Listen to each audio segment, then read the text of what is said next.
Have you ever met someone who felt strangely familiar, as if your soul whispered, "There you are," long before your mind could explain why? It wasn't fireworks or fate written in the stars. It was quieter. A look that lingered a heartbeat too long.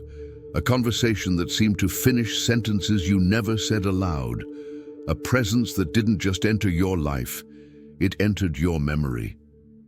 Sometimes these encounters don't arrive to begin something. They arrive to remind you of something ancient, something your heart already knew.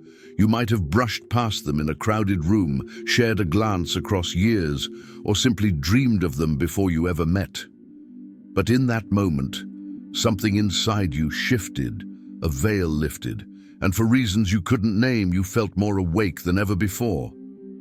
Carl Jung believed there are no coincidences, only meaningful connections that mirror what sleeps within us. He called it synchronicity, the universe arranging moments so that what's hidden inside can finally be seen. That's why the meeting of two souls can feel both magnetic and unsettling, because it's not just chemistry, it's recognition. Maybe it wasn't love at first sight. Maybe it was remembrance, the sense that you had found someone who carried pieces of your own story, the laughter you forgot, the pain you buried, the light you were meant to remember. And even if life pulled you apart, the memory of that connection never truly faded. Because certain people don't just pass through your life, they activate it. They awaken the silent parts of your being that were waiting to be seen. So what if that encounter you can't forget wasn't an accident at all? What if it was the soul's way of saying, you've already met the one who was meant to awaken you? Some signs are subtle, others shake your entire world, and soon you'll recognize the first one, the moment you didn't just meet them, you remembered them. There are moments in life that seem to whisper instead of speak. You wake up from a dream that felt more like a memory than imagination. Their face was there, not in clarity but in presence. You felt their energy, their warmth, their eyes that seemed to know you. You try to shake it off, but the image lingers like perfume in the air. Days pass, and suddenly you hear their name somewhere random. A conversation at a cafe, a song on the radio, a line in a book you never meant to open, and for a brief instant, your heart skips. It's as if something or someone is gently tapping on the door of your awareness asking, "Do you remember?" You tell yourself it's nothing, coincidence, nerves, nostalgia. But then it happens again. The same time, the same number, the same dream. A pattern that repeats until it no longer feels random. You start to wonder if the universe is speaking in symbols, not through thunder or miracles, but through subtle alignments that only the heart can understand. Maybe you've felt that ache in your chest when thinking of someone you haven't seen in years.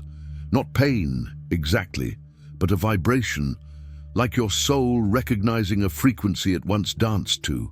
Maybe you've caught yourself smiling at a stranger on the street, and for no logical reason, you felt peace. Or maybe you've experienced the opposite, an unexplainable pull towards someone that left you both terrified and entranced, as if you were being drawn towards something ancient and inevitable. It doesn't always make sense. You could be in the middle of your routine, driving to work, scrolling your phone, waiting for the kettle to boil, when suddenly you feel them. The sensation is subtle but undeniable. A quickened pulse, a shiver down your spine, the air thick with invisible memory. You don't know why, but your spirit recognizes what your mind tries to deny. Carl Jung once wrote that the psyche speaks in symbols when the conscious mind refuses to listen. Perhaps that's why the soul communicates through dreams, sensations, and coincidences. Because words are too limited to carry what truth feels like.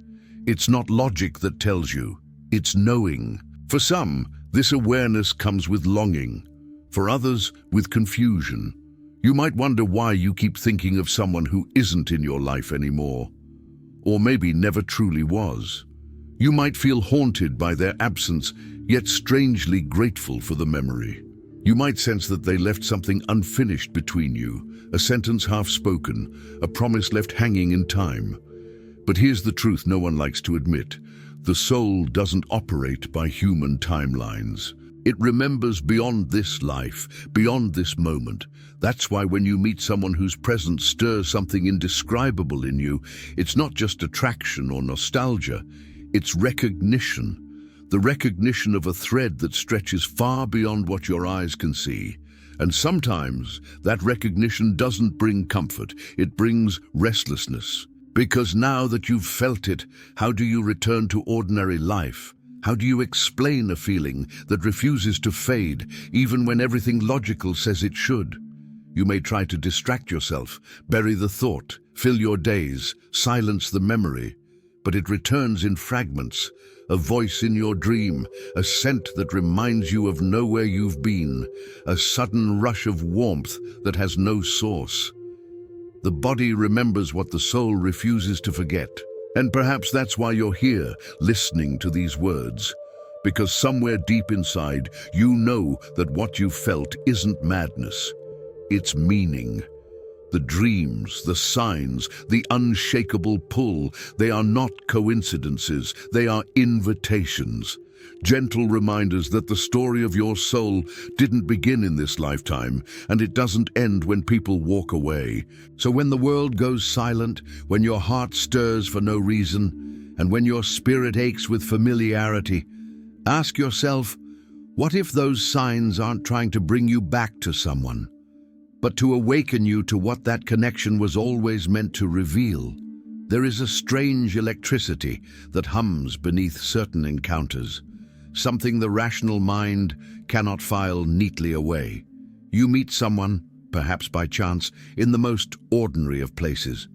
A coffee shop, a hallway, a moment between errands. Yet as soon as your eyes meet, the world tilts, just slightly, as if the axis of your inner world has shifted.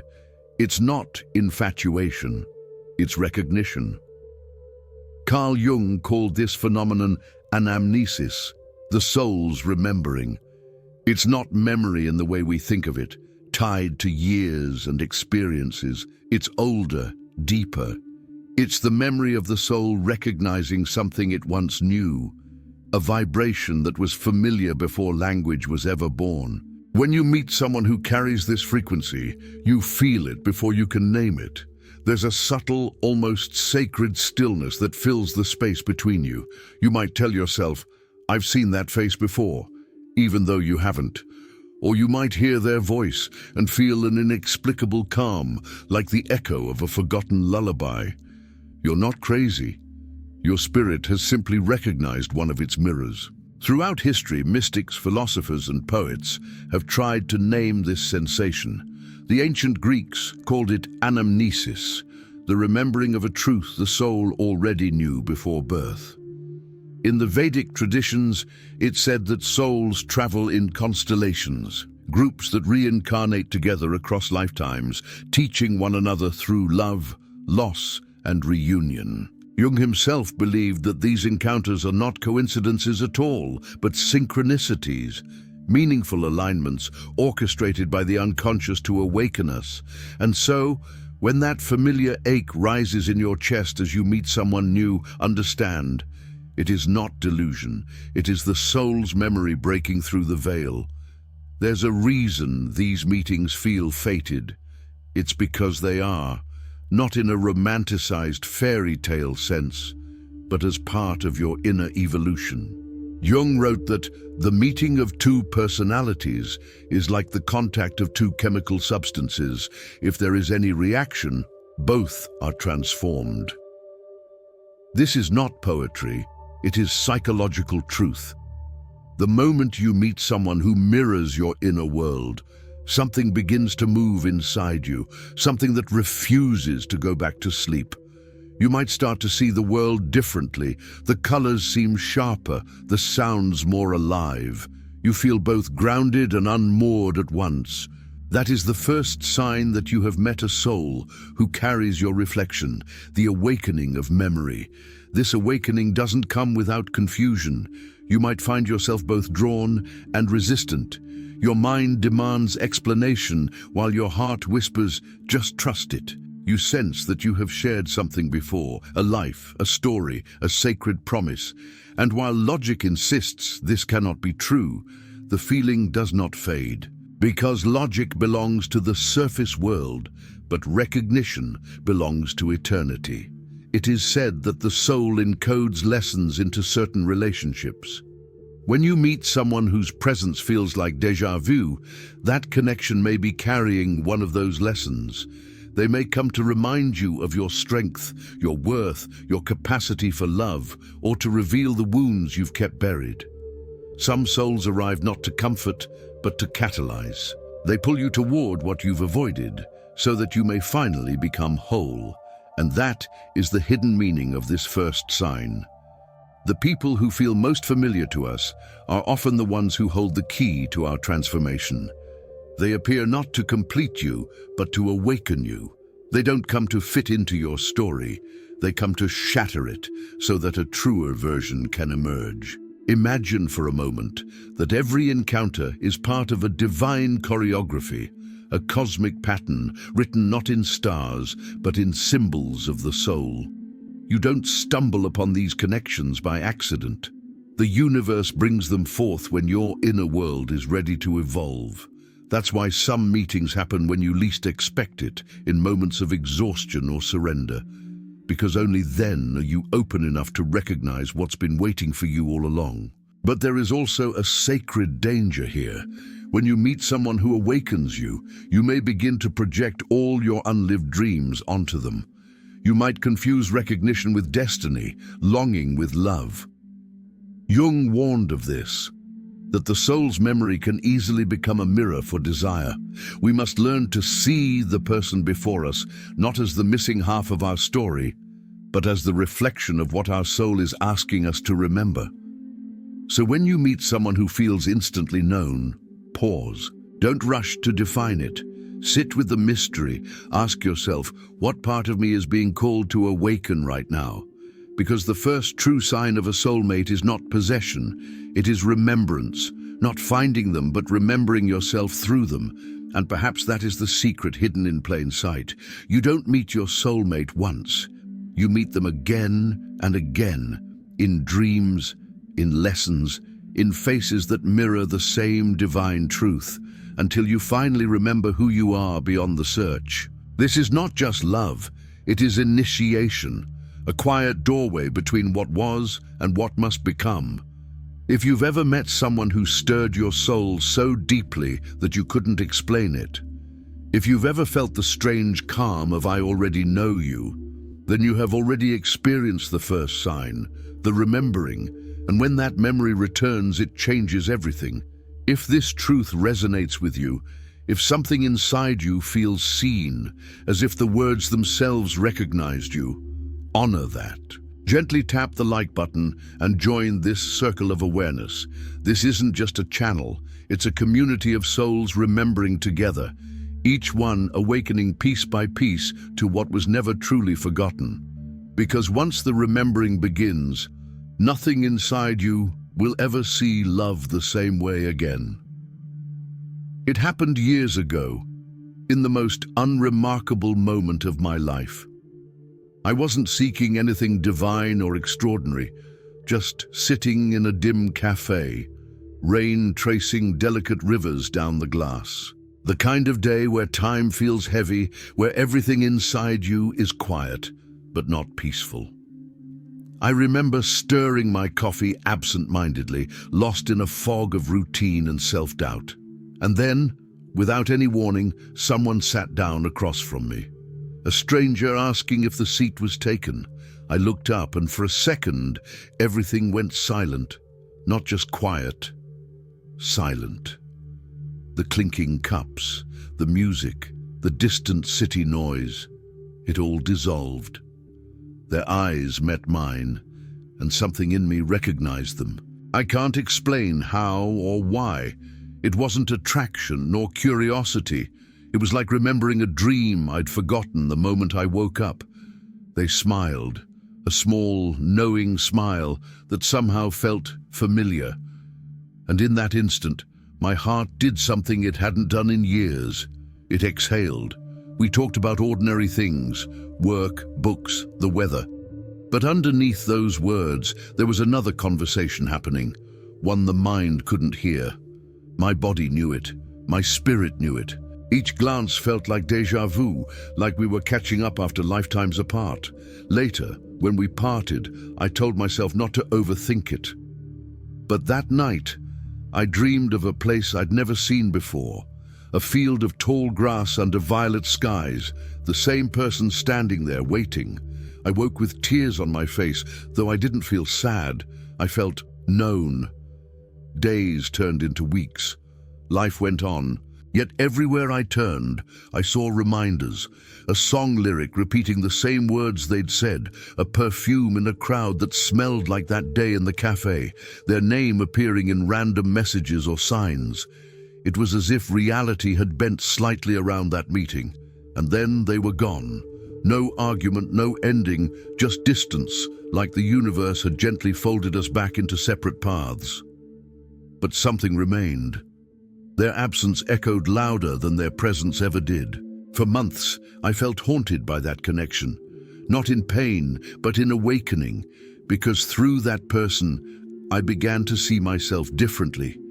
I noticed how small I had made my own life, how I had settled for half versions of love, how I'd silenced the parts of me that longed for depth. They had seen me without armor, and once seen, I couldn't unsee myself. That's the thing about soul connections. They don't enter to stay. They enter to reveal, to stir what was dormant, to show you what you forgot you were capable of feeling. I remember one night, months later, walking alone through the city. The air was cold enough to make my breath visible. I stopped under a flickering streetlight, and for reasons I couldn't explain, I whispered, "Thank you." Not to the person, but to whatever force had sent them. In that moment, I realized the truth. They were never meant to be a chapter in my story. They were the mirror that made me finally read my own. Since then, I've noticed that life sends us these encounters whenever we start to drift from our truth. Sometimes it's a lover, sometimes a friend, sometimes a stranger who speaks one sentence that rearranges your entire world. Their purpose is never possession, it's remembrance, and maybe that's what happened to you too. Maybe you've met someone who changed everything without even trying. Someone whose absence still hums beneath your skin, not because you want them back, but because they woke something inside you that refuses to go quiet again. These people are not accidents, they are catalysts. They are divine appointments disguised as ordinary meetings. They appear when your soul whispers, "It's time to wake up." So if you've ever felt that, the pull, the ache, the dream that felt too real, it's not just coincidence, it's communication. The language of the soul rarely shouts. It speaks in familiarity, in silence, in that strange knowing that defies logic. And maybe that's why you're hearing these words now. Because something inside you remembers, even if your mind doesn't. Take a moment to think about it. Who have you met that stirred something eternal in you? Whose presence left an imprint you can still feel when the world goes quiet? I want you to share that with me, right here, in the comments. Tell me your story, your sign, your dream. Tell me about the one you can't quite explain, because this channel isn't just a voice. It's a community of souls awakening together. I read every story, and in the next video I may share one, maybe yours, as a reminder that you are never alone in what you feel. Because somewhere, in the quiet between lifetimes, souls recognize each other long before their eyes ever meet. And what if the next sign of that recognition isn't in the past, but waiting for you to see it right now, in this very moment? There's a peculiar paradox in meeting someone who sees you too clearly. It's both beautiful and terrifying. When a soul mirror appears in your life, they don't just bring light, they bring illumination. And illumination reveals everything, Not only the beauty you've forgotten, but also the wounds you've been avoiding. Carl Jung called this phenomenon the meeting of shadow and light. He taught that real relationships are not built on comfort, but on truth. And truth, by its nature, exposes. When someone comes into your life and makes you feel simultaneously seen and undone, that's not chaos, it's alchemy. The second great sign that you have met your soulmate is this: they don't just love you, they reveal you. Think of the people who have entered your life and, through a single glance or word, made you feel naked in the most spiritual way. They looked at you and saw everything: the brilliance, the fear, the unspoken longing. For the first time, you couldn't hide behind the version of yourself you show the world. Their presence was like standing in sunlight after years in shadow. And that's the moment your soul trembles. Because to be seen that clearly is to confront what you've denied. You might feel drawn to them, yet uneasy around them. You may even resist their kindness, doubt their affection, or sabotage the connection. Why? Because they reflect not only the divine within you, but also the pain you've tried to forget. This is the duality of the soulmate encounter. It awakens the gold of your being, but also the wound that keeps it buried. Jung described the shadow as the container of all we repress, not just our anger and fear, but our potential, our unlived dreams, our untold love. A true soulmate acts as the mirror of that shadow. They show you where you've abandoned yourself. They speak to the potential you have not yet claimed. They love the version of you that you still struggle to believe exists. And that's why it hurts, because deep down, part of you feels unworthy of being fully seen. But this pain, this confrontation, is not punishment, it's purification. The soul cannot awaken in darkness alone. It needs the friction of another's gaze to reveal its brilliance. When someone mirrors your wounds, they are not attacking you, they are activating you. The tears, the discomfort, the resistance, they're all signs that your soul is reconfiguring itself to hold more truth. So how do you recognize this sign when it appears? It's simple, yet profoundly confronting. You'll know you've met this kind of person when you find yourself oscillating between deep connection and fear. You'll want to run, yet feel magnetically drawn to stay. You'll sense that they bring out both your best and your worst. You may even feel emotionally exposed, like they can read what you're thinking without you saying a word. That is not ordinary love, that is spiritual initiation.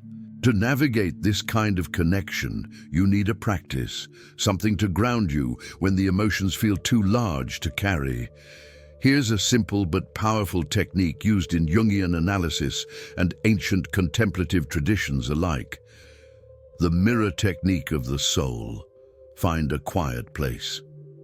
Sit in front of a mirror or close your eyes if that feels safer. Bring this person to mind. Don't analyze. Just feel their presence, the way your body reacts to the thought of them. Notice if your chest tightens, if your stomach flips, if your breath changes. Whisper this question: what part of me do they reflect? Don't force an answer.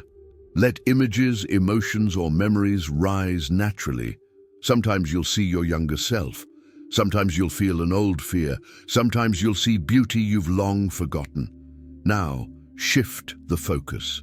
Ask, what part of me do I refuse to see that they already see? This question unlocks what Jung called the gold in the shadow. It reveals your hidden gifts, the qualities you project onto others because you don't yet own them as your own. End with gratitude. Even if the connection hurts, whisper, "Thank you for showing me myself." This simple ritual turns confusion into clarity and pain into purpose. Because every mirror soul that enters your life arrives with one mission: to awaken you to what's already within. And when you begin to see that, when you start to love what you once hid, everything changes. You no longer chase validation from others because you begin to recognize yourself in their reflection. You no longer fear rejection because you understand that love is never about ownership, it's about remembrance. This is the sacred power of the second sign. The soulmate as mirror. They don't complete you, they reveal you. They don't heal you, they activate the healer within you. Once you see yourself through the mirror of another, the illusion of separation begins to dissolve. You start to understand that love is not found in someone, it's evoked through them. And that realization is not just mystical, it's liberating. If you've ever met someone who made you feel both broken open and beautifully whole, someone whose presence made you question who you are and who you could become, that was not confusion, that was sacred reflection, that was the second sign. And now, as you begin to awaken to this truth, remember, you are not here to chase love. You are here to become love. If these words touch something deep inside you, if you've ever felt seen in a way that scared and healed you at the same time, take a moment to like this video and subscribe to this channel, not for algorithms, but to be part of a community of souls who see beyond coincidence, who remember that love is not an accident, but a calling. Because beyond this reflection lies another sign, one so profound, so rarely understood, that it changes everything you thought you knew about connection. A sign that doesn't just awaken you, it rearranges the direction of your entire destiny. And once you understand it, there's no turning back. There comes a moment, quiet but irreversible, when something in you awakens and refuses to return to what it once was. You can try to forget, you can try to silence it, you can try to bury it beneath the noise of your routines. But once the soul has seen the truth, it cannot unsee it. This is the third and most profound sign. After meeting this person, you can no longer live unconsciously. Life itself begins to shimmer differently. The colors deepen, the air feels charged. Ordinary things, a song, a word, a passing moment, seem to vibrate with hidden meaning. It's as if reality itself has widened its eyes and is now watching you. When your soul is awakened through another, you begin to sense the divine pattern running through everything. Jung once said that people don't have ideas, ideas have people. These encounters awaken the idea of God within the human heart, the living pulse of spirit that moves through all creation. The one you met didn't just open your heart, they unlocked the part of you that remembers God. That's why you can never go back to sleep. Because now you've touched the truth, the awareness that love is not a feeling between two people.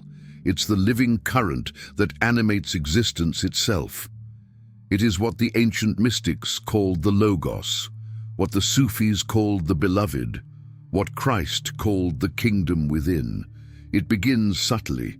You notice that silence feels fuller.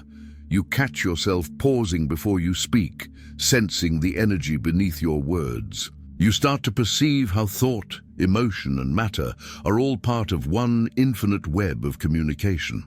What quantum physicists describe as entanglement, the mystics already knew that all souls, once connected, remain forever intertwined.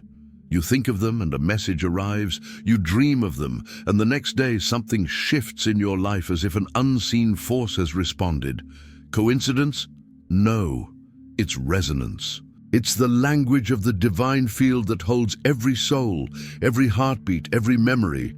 The great revelation is this: your soulmate was never sent to complete your story. They were sent to awaken your awareness of the story itself. They are the spark that pulls back the veil between the visible and the invisible. Through them, you don't just see love, you see the architecture of creation. When that awareness descends, it's overwhelming. The boundaries between the spiritual and the physical begin to dissolve. You start noticing patterns everywhere, sacred geometry hidden in nature, echoes of old scriptures in daily coincidences, messages encoded in dreams. It's not madness. It's remembering that reality has always been multidimensional, and now you can finally see it. But with awakening comes responsibility. Because once the heart opens, it cannot close without consequence. You can no longer treat life as random or people as disposable. You understand that every act, every word ripples across the invisible web that connects us all. You feel the weight and wonder of being alive in a universe where nothing is meaningless. And perhaps that's the truest reason this person entered your life, not to stay, but to ignite the sacred, to tear open the walls you built between your humanity and your divinity. Through the pain of separation, they led you back to your origin, to the realization that you are not a seeker of light. You are light, learning to remember itself. It is not an easy revelation. It burns away everything false. The masks you once wore for survival begin to feel suffocating. The shallow relationships, the empty goals, the mechanical habits, they fall away not by choice, but by necessity. Because truth is not gentle when it arrives. It purifies. It destroys illusions so the soul can breathe again. You begin to feel the divine paradox. The deeper your grief for what was lost, the greater your gratitude for what was found. You cry not because of separation, but because you finally understand that separation never truly existed. The love you thought you lost was never theirs to give. It was God's, moving through them to reach you. That's the sacred fire of the third sign, the awakening of divine consciousness through human connection. It is what saints and poets have tried to name for centuries. Some call it Christ consciousness, others union with the self. It is the state of remembering that everything is alive with purpose, that nothing in your path has been random, and that even heartbreak was the universe carving space for revelation. And if you're hearing these words now, perhaps it's because your own awakening has already begun. You've felt it. That holy restlessness, that quiet knowing that your life is meant for something higher, something radiant, something real.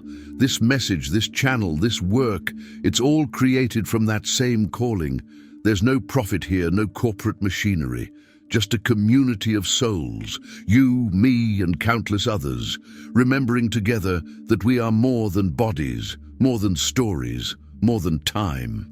Every like, every comment, every new subscriber isn't just a number. It's a flicker of light joining this circle of awareness. So, if this truth resonates in you, take a moment now. Subscribe, like the video, and help this light spread farther. Not for fame, but for awakening. Because when one soul remembers, others begin to stir.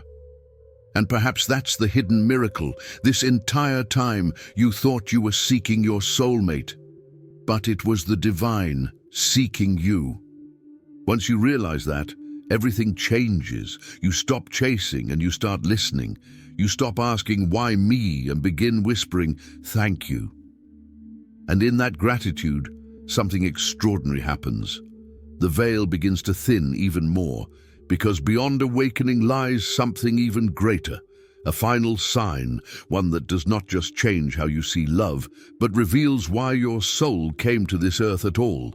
When the echoes of their presence fade, when the silence stretches longer than it once did, you may find yourself asking, what was the meaning of it all?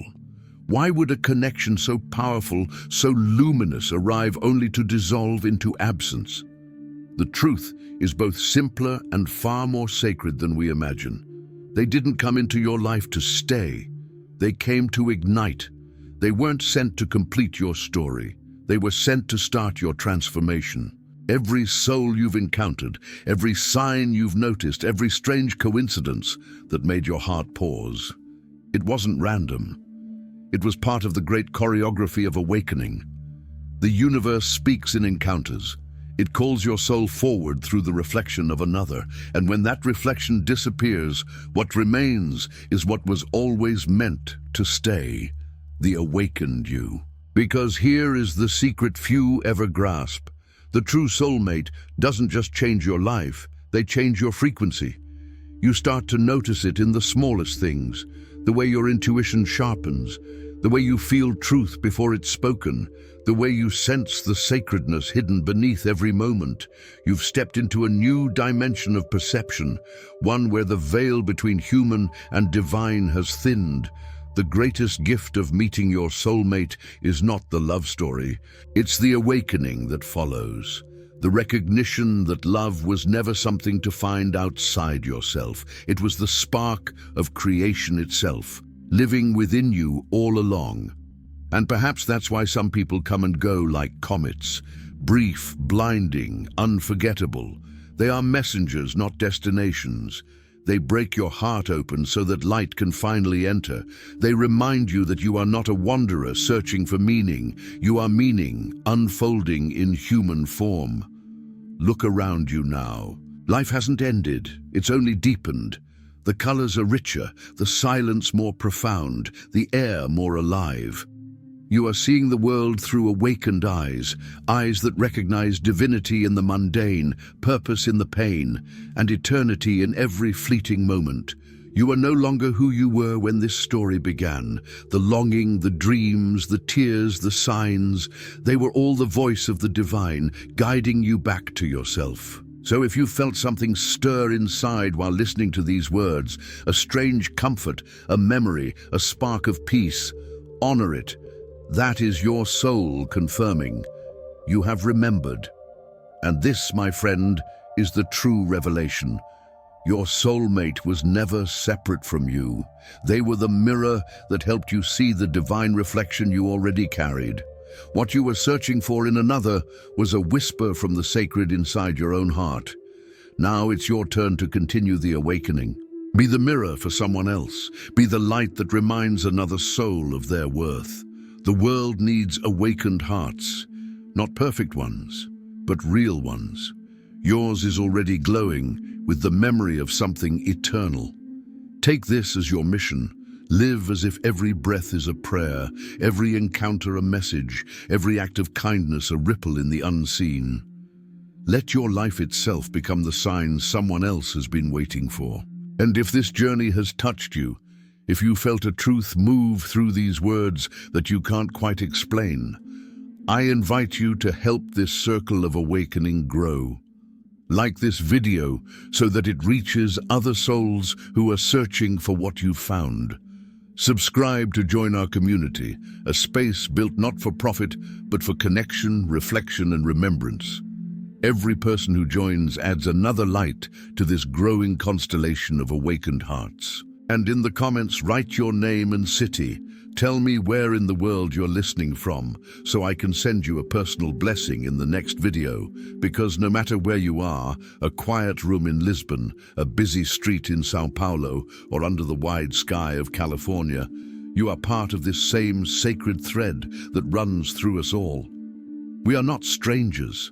We are fragments of the same divine whole, remembering each other through stories, signs, and synchronicities. So tonight, before you close your eyes, place your hand over your heart. Whisper gently, "I am awake," and feel the quiet pulse of creation answering back. Because when the soul truly awakens, there is no going back to sleep. And somewhere, beyond this moment, another heart, perhaps one you've yet to meet, is already feeling the echo of yours. Love never ends. It only changes form. And the light you now carry is proof that you have already met your soulmate, and that they have awakened the divine within you. And remember, every ending in the soul's story is simply the beginning of another revelation yet to come.